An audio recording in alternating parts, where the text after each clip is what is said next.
ৰঙালী বিহু ৰচনা আৰু আবৃত্তিকাৰ শান্তনু কুমাৰ গগৈ।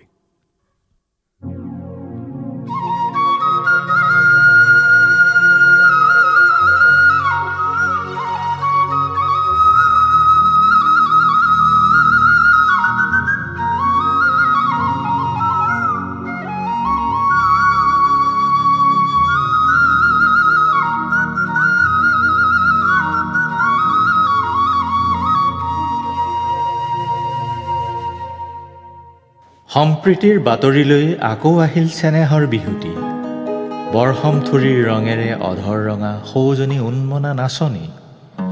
জেতুকা বোলোৱা দুহাতেৰে হাত বাউলি মাতোতেই আহিলি বাপতি সাহোন ৰঙালী।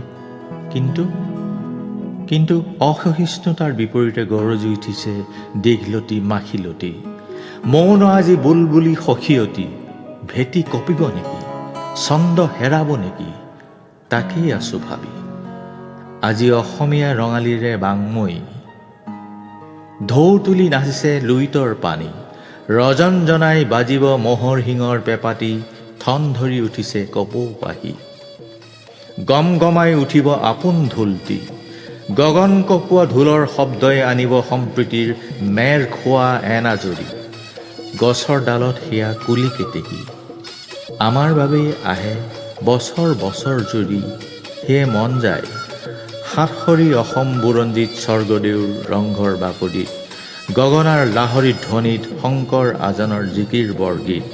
আঁকোৱালি লৈ সমস্বৰে গাওঁ আহা অসম সংগীত চেনেহৰ বিহুগীত।